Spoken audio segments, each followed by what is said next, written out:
Good evening, everybody, and welcome to this week's review of Raw. I did want to give the review, as always, even though it's going to be a shorter one than normal. I have had quite a lot going on over the past week, so haven't had the time to analyse and make the video in the way I usually would, but I do still want to give it a review. It was an enjoyable episode, taking place in my home country of the United Kingdom, so I will start with that now and give you my thoughts. Roman Reigns opens the show in Birmingham, and I feel that was a good choice, to be honest. He really got the crowd fired up.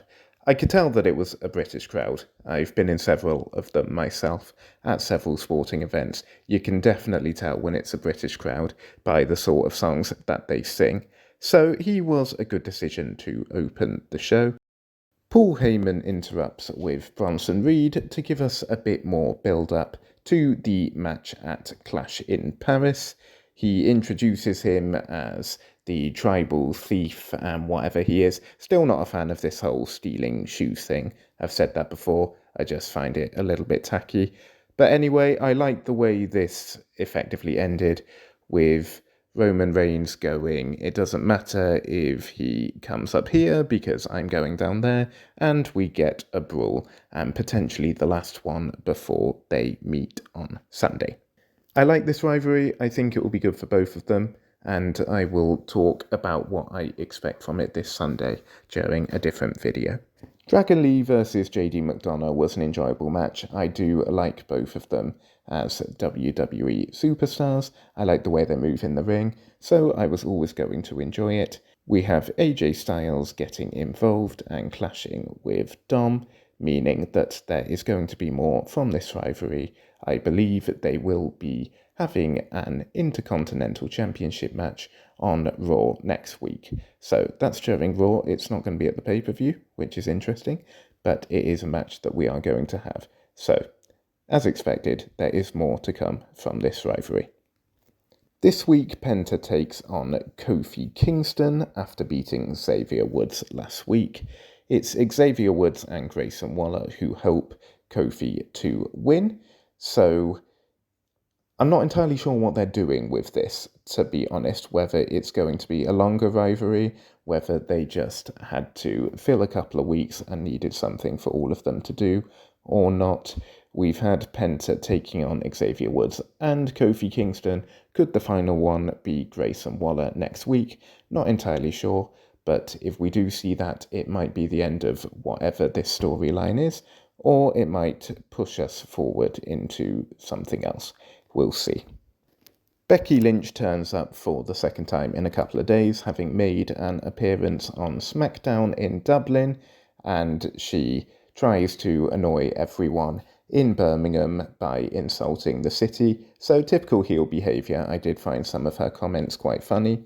Some of what she says, though, is quite predictable these days. I'm certain that every week she ends up saying at one point, no, no, no, no, no, no, no, no, no, no, no. I'm certain I hear that pretty much every week.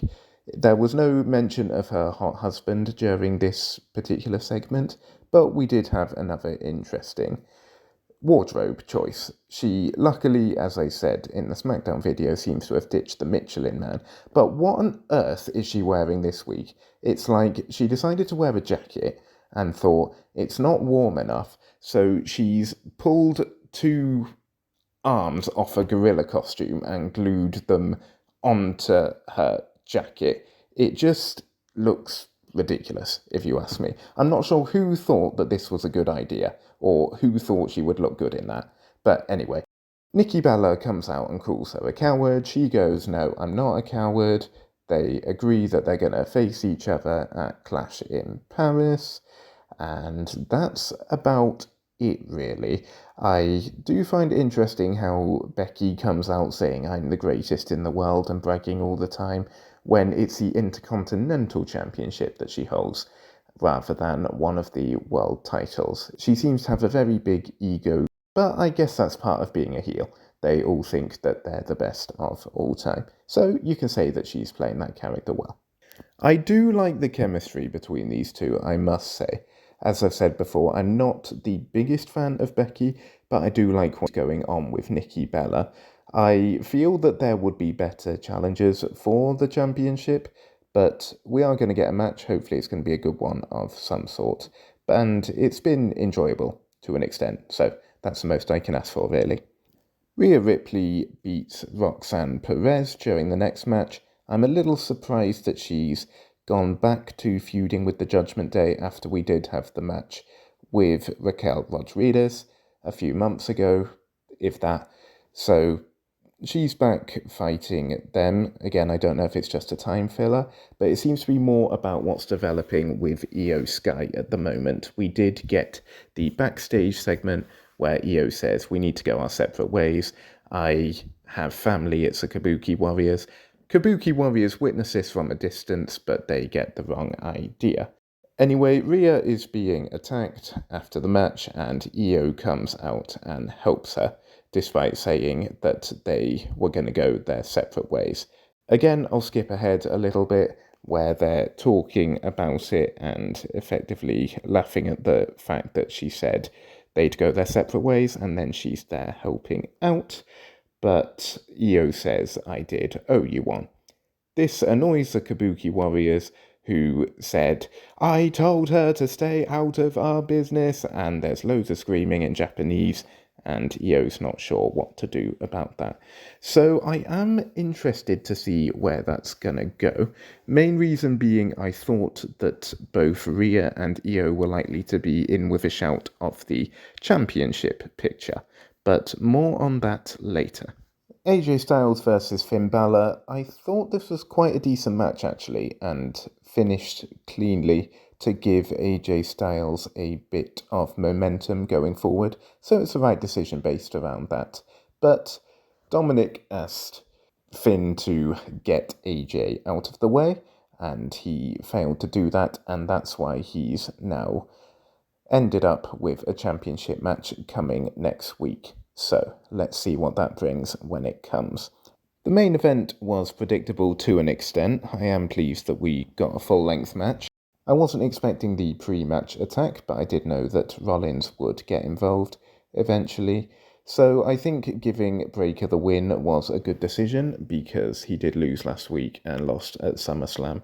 He's a very good young talent that the WWE have, so it's a good idea to give him a win and not make him look weak. So I was pleased with that booking decision, but then we get the brawl between the contenders for the Fatal 4-Way, other than Rollins, who stands outside the ring and finds it amusing that Uso ends up super kicking both Punk and LA Knight.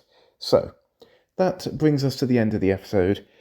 A relatively decent episode, I thought. It's the last one we get before Clash in Paris of Raw. I think it set it up nicely. There's not a huge amount more they can do to push these rivalries before they come to some sort of culmination this Sunday. So I enjoyed the episode. A couple more things to mention before I finish. We did get that interesting backstage segment between Adam Pearce and Stephanie Vicaire. He said, I can't give you the match at Clash in Paris that you were promised, but you are the number one contender. You are going to fight somebody for the championship, and I've got someone in mind. Just give me some time to get it sorted. I do need a little bit of time. So that's left us a bit in the dark as to who it's going to be. My guess is that we could be seeing the in-ring return of Bianca Belair, and that could be the match that we get for the championship. If that does come, I expect Stephanie to win, but we'll see if anything like that is announced first, and I'd be interested to know who may be springing to mind for any of you watching. We got another depressed segment from Bayley. I found it a little bit boring. Again, I don't know what they're going to do with it, but we'll see. Though it was interesting having Lyra afterwards going, I'm worried about Bayley, I don't know what we're going to do about it. So Lyra is remaining involved in the Bayley side of things, and who knows how that's going to end up. They've obviously got something in mind. So that's everything. Sorry, it is another short one this evening, but I did want to give it some sort of review. I should hopefully bring to you a few videos around WWE in the coming days. I'm looking to obviously give a little review of SmackDown, and I'm looking to do a predictions video for Clash in Paris as well. So do keep a look out for those. And thanks again for watching. Thank you to Birmingham here in Britain for hosting, and I will see you all soon.